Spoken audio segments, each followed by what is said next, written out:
The gun spoke to me, practically laughing in my mind, as if there was another choice I would make. I descended from my stage, drawing the gun and adjusting my coat and hat, plunging into the thick gloom in the trees. It had been 2 days since I'd engaged in my own cruelty, and my weapon was ever hungry. "Get him again, Frankie!" Frankie, a man with no shirt and 3 teeth, stood up, carrying a glowing hot iron rod. He leered at his 2 compatriots who sat around the fire, brewing stew in a pot. A red wolf had found itself in a snare, and these 3 men were busy making it suffer. It snarled and whined, teeth bared, as Frankie approached, its eyes reflecting the glowing light. Then the metal touched the beast's flesh, and it howled, whining and trying to escape as its fur seared off, flesh peeling, leaving a melted ruin behind.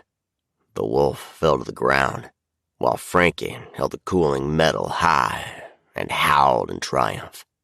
I thought it sounded similar to the wolf itself. "How long we gonna do this? Stew's almost ready." Frankie turned. I thought his long blonde hair looked like dirty sunlight. He sneered. "Shut the hell up, Benny. We aren't in a rush. Plenty of trappers paying good money for a red wolf pelt." He glanced down at the whimpering animal. "Even if it is missing a few bits." I regarded it all with a cold gaze, the flesh beneath my left eye itching, the old brand scar acting up. Phantom memories of when something burning hot pressed into my own flesh. Normally, I would sit and listen to them gab, scooping up their lives and stories. Let them spill out their secrets, who they were when no one was watching. These were the things that I lived for, the stories I could tell. But I wasn't some kind of hero.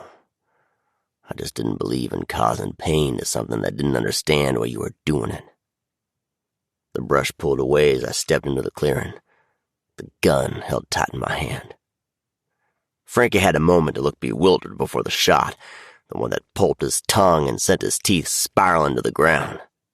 He made a gurgling noise like he was trying to ask who I was, each movement of what was left of his jaw causing blood to bubble up and run like a waterfall from the hole in the back of his neck, and from the gap where his teeth had been. Then his eyes rolled up, and he toppled to the ground. Benny came up screaming, and I put a bullet in his kneecap, making him scream louder. The last one went for the piece strapped to his hip, and I turned, placing my gun to his forehead. This one was portly, and he tried to stammer out some plea that I barely listened to, leaning forward to take in his scent, a mixture of salt and an animal-like musk, a familiar scent. "Pig farmer, are you?" The other 2 as well. The man looked confused by my question. Most folks did when I began my inquiries, if only to satisfy my never-ending hunger for stories. But he nodded. "You son of a bitch!" I glanced at Benny, who had finally decided that the meaty hole where his kneecap used to be was less important than the man who had made it disappear. He pulled iron and fired, but the shot went wild, catching his friend in the head. The Portland man's nose and lip exploded, splattering me with blood and teeth. The corpse fell straight into the campfire, the sizzle and pop of melting skin complementing the sweet scent of cooking meat. I sighed and wiped my face, smearing the man's blood into my stubble and across my cheek, drawing old Comanche war symbols.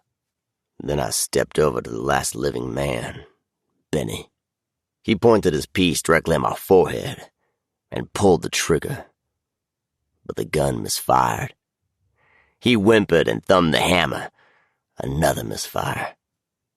Fresh tears came to his eyes as I gently reached out and wrapped my hands around the revolver's barrel. Try as he might, he would fail. I could not be killed by a gun.